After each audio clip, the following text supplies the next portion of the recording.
There's something going on. Crowd loving it. It's a ball, fly ball. Home run! 3, 2, 1. Okay, we're back with a new edition of The Ryan Show. Ryan and I are here tonight to talk a little AL and NL postseason and go on about the debate for the AL MVP. We should probably start with the AL MVP because that deals with the regular season a little bit more current at this point before the playoffs start tomorrow or today if you are listening to us on Friday. Earlier in one of our podcasts, Ryan, we had a debate about if it was to be Cabrera or Trout as the AL MVP. For argument's sake, you picked Cabrera and I had Trout. It turns out in the end that Cabrera is the Triple Crown winner. That's the first time since 1967 when Carl Yastrzemski. What else happened that year? At least won the cup. Right. But in saying that, Trout became very close to one of only 3 people in Major League history to have 30 home runs and 50 steals. Right, he got, was it 49 49 steals? I mean, pretty close for a rookie. That's pretty... It's unreal. I mean, who steals 50 bases anymore, especially in the American League? Yeah. So, and one thing I had heard on the radio this week was, if you had one at bat, you're going to pick Miguel Cabrera. You're going to pick Miggy to get up there, and he's going to be your guy that you choose in the Major League Baseball. Bottom of 9th, 2 outs. Yeah, that sort of that's thing, who you're choosing. But if you're going to pick a guy for one game, you're going to pick Mike Trout. Most damage. I mean, that to me, he is more like in the old days with the Oakland A's with Ricky Henderson. I mean, Canseco and McGuire could bash it, and you had guys like Lansford and Weiss, Dave Stewart, Dennis Eckersley, all that stuff. But Ricky Henderson was the one they worried the most about because he got on base, he could hit a home run before he knew it, and then he would just run rampant. Well, and that's the kind of the difference with Trout a little bit more than Henderson. It's a good comparison where Henderson was really fast and did a lot of defense and speed. I think Trout's a little bit better defensively and has a lot more power. I mean, I think so. We're talking about a guy who had 30 home runs this year. Yeah. And I don't know what Henderson's best year home run was, but he was probably close, but he wouldn't do that very often. He wouldn't do that very often. And we're talking Trout also ended up with 83 RBIs. He scored like 129 runs or something. Yeah. I mean, he created so many different aspects of the game that made him so valuable to his team. And one point that, obviously, as a fan of the Angels, I know this, is that a lot of people are saying, well, Cabrera didn't get into the playoffs, or Cabrera got into the playoffs with Detroit. Well, Trout and the Angels did not. Well, the Angels actually had a better record than Detroit. Right. In my opinion, we've talked about this too, the AL West is a tougher division than the AL Central. Definitely. I mean, you have 2 teams that are in the playoffs from the AL West, which is Oakland and the Rangers. And that's where the Angels have to play their most games. So if Trout is getting those stats against the teams that are better, where Cabrera is playing teams like Cleveland, KC, Minnesota, Chicago, I mean, you have to assume that Trout's numbers are at least comparable to Cabrera's Triple Crown.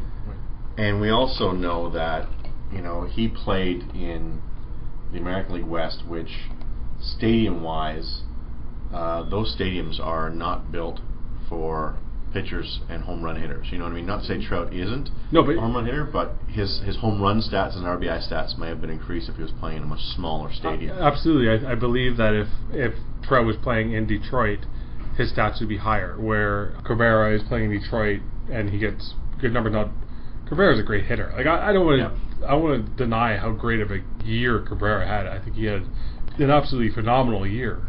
Absolutely. I mean, Triple Crown. And not only that, but he took all 3 categories and won them all. He didn't share any of them, right? I mean, that's also a tough one. So he had a great year. The scary thing is that you look at those 2 years in comparison between the 2 players, and they're 2 of the best years I've put up in a while. Oh yeah, absolutely. And it's tough that you can't pick, like the old co-MVP kind of thing. Well, and I'd heard this today as well, where maybe a way for the Major League Baseball to get around this is to produce an MVP and then a most valuable, not a most valuable player, but a best hitter award. Sort of what the NFL does, where they have an MVP, but then they also have a the best offensive player and the best defensive player. So if you sort of had an MVP of the league and then you also had the best offensive hitter, that might solve this issue. Kind of like the Cy Young versus the MVP, where a pitcher shouldn't win the MVP because he's got the Cy Young award. If you could make the MVP the old traditional story that he's the most valuable to his team versus best, the most damaging player in the league. Right. I mean, because you look at Cabrera's numbers, a Triple Crown that's an amazing feat. But the problem is, if you look at Cabrera on the infield, if you just were like, oh well, let's compare them as fielders, well, Trout's going to far surpass him time after time after time. I mean, Cabrera's not a great third baseman. He moved over there only because Prince Fielder came into town, and Trout is one of the best center fielders in terms of fielding position there is. Well, and the other thing that I like about Trout is, you mentioned Prince Fielder. One of the reasons why I think Cabrera had the numbers that he had is because he had a guy like Prince Fielder in the lineup with him to help him out, to protect him. They couldn't just walk those two guys. They had to pitch to one of them. So Cabrera ends up with some numbers. He's got guys on base in front of him. He's got Fielder in the order with him. Whereas Trout, and again, once Cabrera gets on base, if you were to walk him all night long, once he's on base, he's a pylon. Yeah. Whereas Trout, as we said, can get on base a few different ways. And you don't want him on base. No, because he's gonna run first to third. He's gonna run first to home. He's gonna steal second base. And one of those deep singles, he can score from first on. And whereas Cabrera's not going to do that. And so as an all-round player, I agree with the argument that Trout's numbers say that he is by far a better all-round player, by far. And if this is his rookie year and he just has these numbers astronomically high as they are, and then we see him tail off to become more of a normal major leaguer, then fine, it's a great year. But if he's able to put up these numbers for a few years at this pace, my God, he'll go down as one of the best players of all time. Yeah, it's a debate that can go on for a while. There's no real easy answer for this. People have been talking about this for a long time. It seems Cabrera's got the odds on. I mean, being a Triple Crown, you can't argue against it. The problem is that you're arguing against a guy who is probably the best all-around player in the game right now. So I think that's where the issue really stems. Anyways, getting into the playoffs for the American and National League. So tomorrow we got Baltimore versus the Rangers. Mm-hmm. The Rangers have been to the World Series the last couple of years, and the Orioles have been a complete surprise going into tomorrow's game. I think the Rangers have Darvish going. I'm not sure who Baltimore. Last time I checked, Baltimore didn't have a pitcher listed. I haven't seen that come up yet. No. Anyway, so who do you like in that matchup? I like the Orioles. The Rangers backed into the playoffs. They were in first place from almost day one. It was April 9th they were in first place. And the A's were, at one point 13 games out, and the A's came back and caught them. The Rangers seemed to be reeling a little bit, whereas the O's just got stronger as the season went on and made a real run for the American League title, only to be knocked out last night, last minute with a loss. So I like the O's just because they are a team that's hot right now, and the Rangers seem to be not.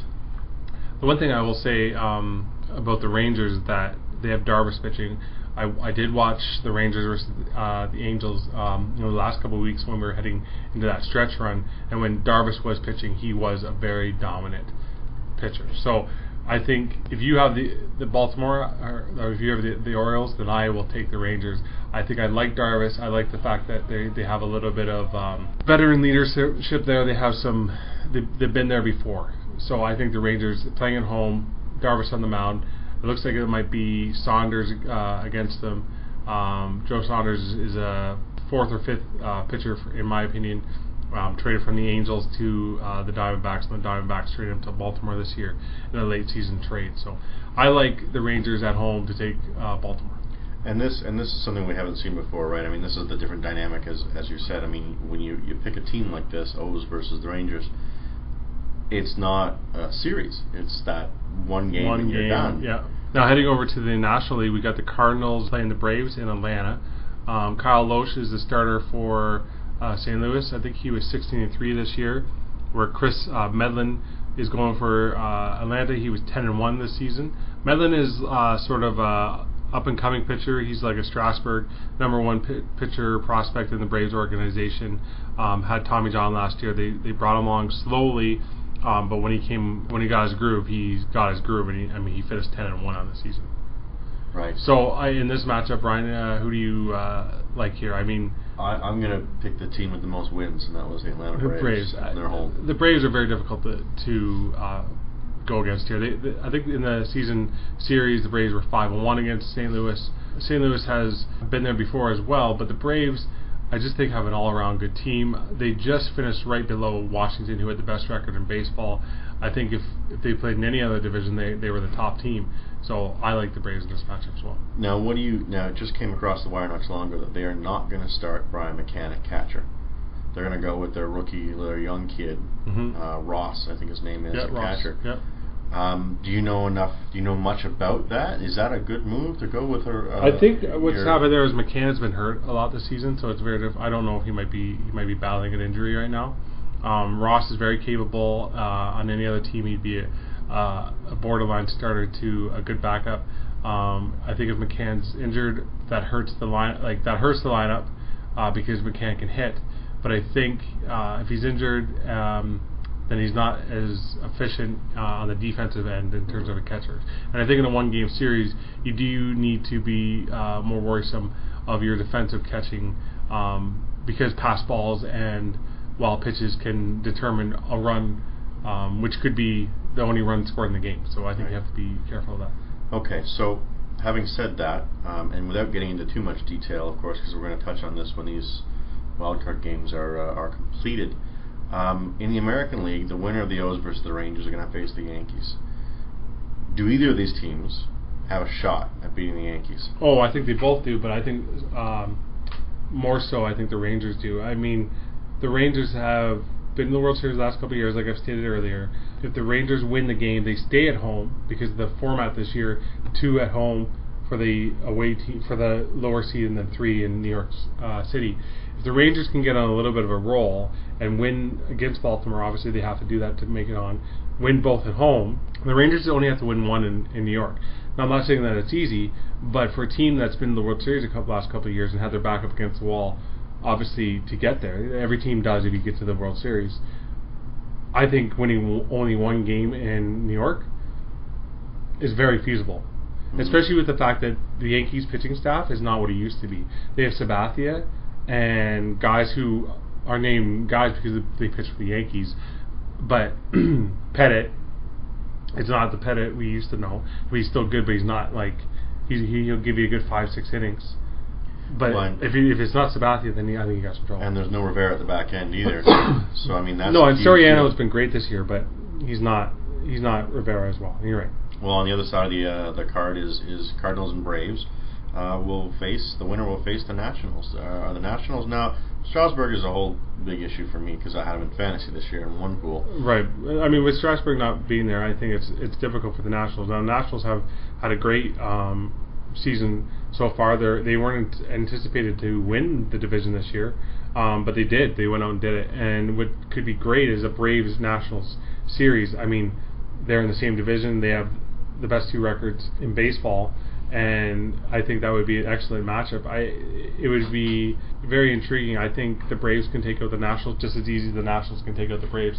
I think, in my opinion, that would be a very toss-up series because they both know one another very well. Then the NLDS, which is the other division series, the Reds versus the Giants, you got 2 very great young teams. The Reds won the NL Central pretty easily, where the Giants pretty early took the NL West from the Dodgers. I think that's a great matchup. That's a matchup I can't wait to watch. The Reds have a great lineup. Their pitching staff is young and only getting better. The Giants pitching staff is obviously one of the best in the league. I mean, they won the World Series a couple of years ago, and they have Buster Posey behind the plate, returning from last year's injury to win the batting title. So I think that series is phenomenal. I like both those teams. And then if you switch over to the ALDS, the A's versus the Tigers, the A's have been a story and a half this year. There's no question about it. Winning the AL West over the Angels and the Rangers, I don't think anybody would have ever suggested that. Now, the only problem I have with the A's is that they have young pitching. All their pitchers are pretty much rookies. I was going to say, at one point this year there was 4 rookie starting pitchers. Yeah, at the end of the season they had 5. The fact that Brandon McCarthy got hit in the head with a ball and that Cologne got charged with having too much testosterone in his blood. They had 5 rookies. Now they're great pitchers, and they have a great young team story. But I mean, the Tigers do have Verlander and Scherzer, or Matt Scherzer, who you can go. If you can get Verlander twice in a 5-game series, that's almost a guaranteed 2 wins. If the Tigers can win one more game, it's over. So. And their bats should be. Yeah, and I like the Athletics. I think the Athletics can win that series, no problem. I'm just suggesting to you that if you had to look at it just as a game-by-game basis, and you can get Verlander in there twice, I think you have to pick the Tigers, only based upon the fact that Verlander is just that good. Okay, well, in that series, I'm cheering for the A's in that series. And in the NLDS, I'm going to go with the Giants. Even though I don't like the West Coast teams that much, having said that, I find it interesting. This is totally way out there. The only real West Coast teams we got going are the A's and the Giants. I mean, the Texas is pretty far west, but I mean they're central. Yeah, they're more central. Everything else is very east this year. Yeah, I mean, I guess if I were to look at it, just to give you a quick who I like in each one. I got the Rangers. I would still like the Rangers over the Yankees. The A's and Tigers, that's tough because I watch the A's play because they're in the Angels division. And they're good. Somehow, I just have a feeling that Tigers are going to take them out. Now, I don't know why I feel that way, because the A's just swept the Rangers, and that's something in itself. I like in the wild card the Braves come out of there. I like the Braves to take out the Nats. So I think the Braves keep going on, and I think the Reds-Giants is a great series, but I like the Giants in terms of their pitching staffs just a little bit more than I like the Reds. So I think I got the Giants coming out of there as well. Okay, and I'll take the Yankees. I'll get the O's coming out against the Rangers, and I'll take the Yankees over the O's. And then I'll go with I got the Braves over the Cardinals. I'll take the Braves over the Nationals. And then I've got, as I said, the Giants and the A's and the other 2. Perfect.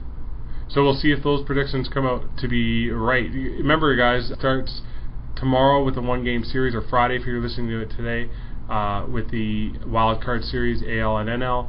And then we got the ALDS starting on the weekend. For those of us in Canada, which where we live, that's Thanksgiving, so make sure to get turkey in, but also get your baseball in at the same time.